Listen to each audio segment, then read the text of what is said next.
அப்பா அப்பாங்கிறது வெறும் சொல்லு மட்டும் கிடையாது, அது ஒரு உணர்வு. நம்ம அம்மாவை பிரசவ அறைக்கு அனுப்பி விட்டு வெளியே அப்பா துடிக்கிற துடி இருக்கே, அது 10 மாசத்துக்கு மேலானது. அதுவா அதுதான்ப்பா வானம், அதுவா அதுதான்ப்பா நிலா, அதுவா அதுதான் கோயில் குளம் யானை மானு புலி காடு மலை என எல்லாத்தையும் முதல்ல நமக்கு அறிமுகப்படுத்தி வைக்கிறது அப்பா தான்.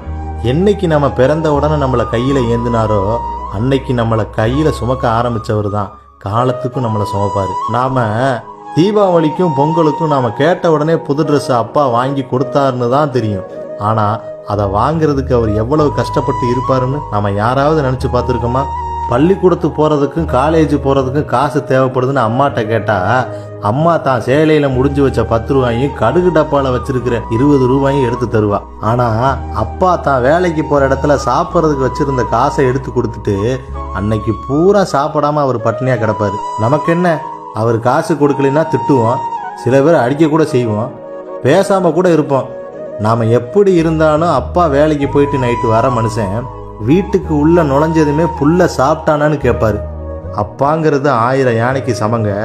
நமக்கெல்லாம் ஒரு எல்லை சாமி மாதிரி. அப்பா இருக்கிறப்ப அவரோட அருமை தெரியாது,